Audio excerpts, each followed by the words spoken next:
passive voice. And the thing to remember, you don't have to write this down, but this, well, you probably want to write it down somewhere because this is what you're going to have a pop quiz on tomorrow. Okay? Your pop quiz tomorrow is going to be on the passive personal endings. So the passive personal endings, and you're going to see these in all of the different passive forms that we make in the present, imperfect, and future. So we have singular and plural, first person, second person, and third person. So these are the endings. These are going to show up on all the verbs. The first person singular ending is R. The second person singular ending is ris, but sometimes it gets abbreviated, and it gets abbreviated as re, R-E. We don't have to know both? You do have to know both. For the quiz tomorrow? For the quiz tomorrow, you have to know both. So, will our book use both? Yes, your book will use both. Just to trick us up? No, because both were used. It's kind of like in English, I can say does not or doesn't, and they both work. You know? So it's not like one is right and one is wrong. It's just they're, you know, this one is a little... Doesn't just better. So one's more proper, I guess? Kind of. I mean... I'd bold the R-E a little bit. It's sort of hard to see. For you folks at home. Yeah.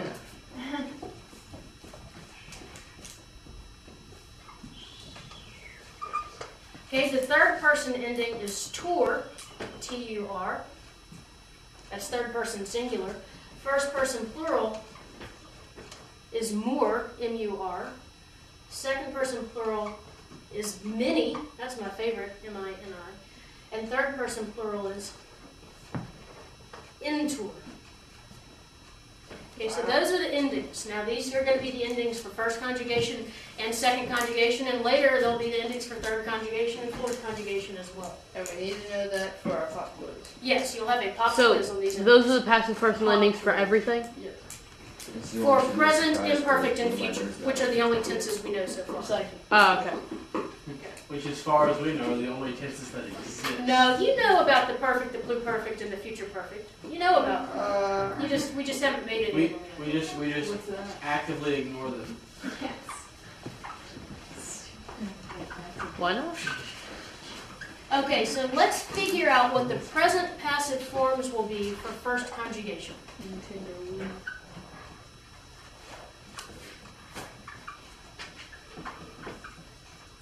Is this not a different situation?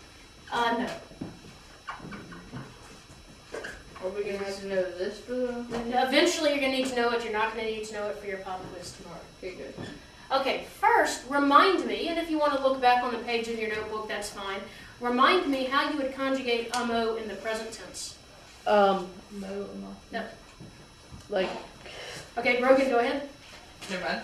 You were saying it, right? Yeah, sure. Go ahead. Okay. Amamus, Right, and we're going to take the same forms, amo, amas, amat, amamus, amatus, amat, amant, and instead of having the ost, mustis, int endings, we're going to put the r, ris, tur, more, mini, intor endings. So we'll have amor, and then amaris, or amare, amatur, amamor, amamini, and amantur.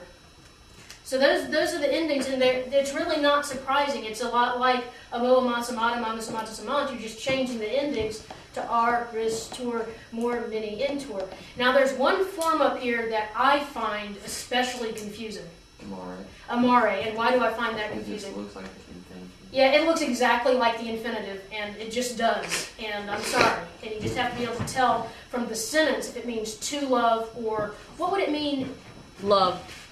Or you are loved. You Almost. are being loved. You are loved. Or you are being loved, yeah. Yeah, or you are being loved. And so I'm just going to write one of the translations up here, but you have to be able to translate all of them. So if you want to write them all down, you can. Amor is I am loved.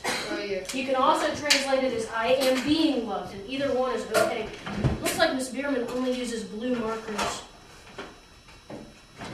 Huh. Huh.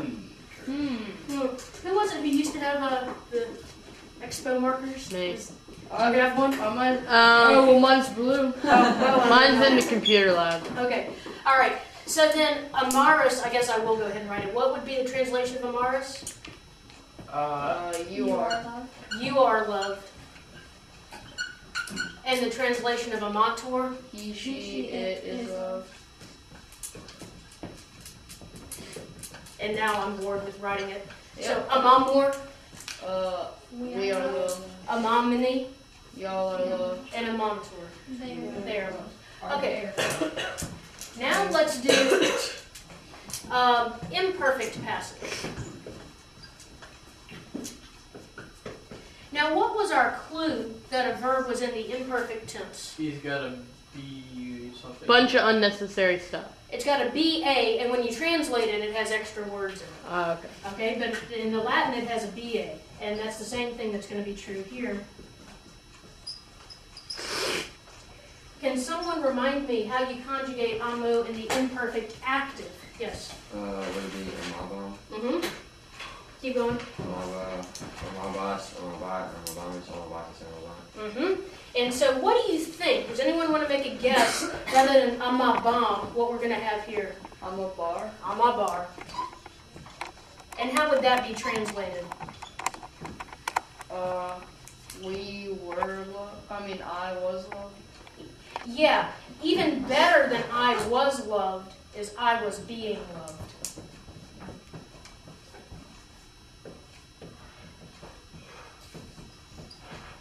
Okay, does anyone want to make a guess as to what the second person singular would be? Amabaris. Amabaris. Or I'm a bar. Amabare.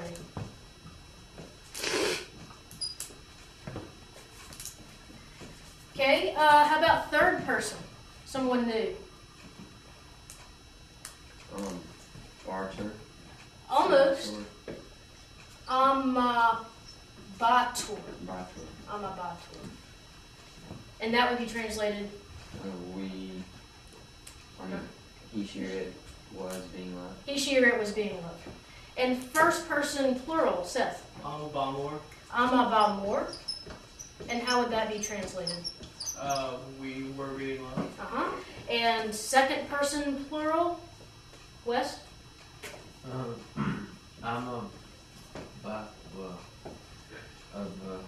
Well, you got the amaba, right? Amabamini. And that would be translated? Y'all were loving. Not we're loving, We're being loved. we're being loved. And third person plural, I'm a banter. amabantor. And that would be translated, They were being loved. they were being loved.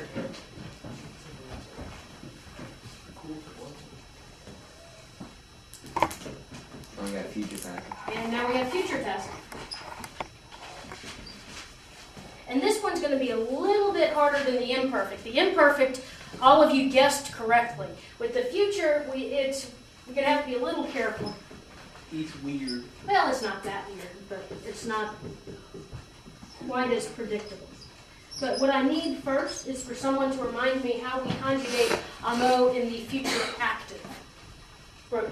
I'm a bit, I'm a bit, I'm a bit, I'm a business, I'm a business, I'm a butt. Yep, I'm a bow, I'm a bis, I'm a bit, I'm a business, I'm a bitus, I'm a butt. Okay, so what are we going to guess the first person singular passive is going to be? I'm a beer. I'm a boar. And how would that be translated? I will be loved. I will be loved. And the second person singular is amaberis or amabere. And that's the one that's a little bit different because of the E in there. Okay, but the rest of them are going to be what you would expect. So what's the third person singular? I'm a bitter. The first person plural, I'm a binner. and the second person plural, I'm a binner. Binner. and the third person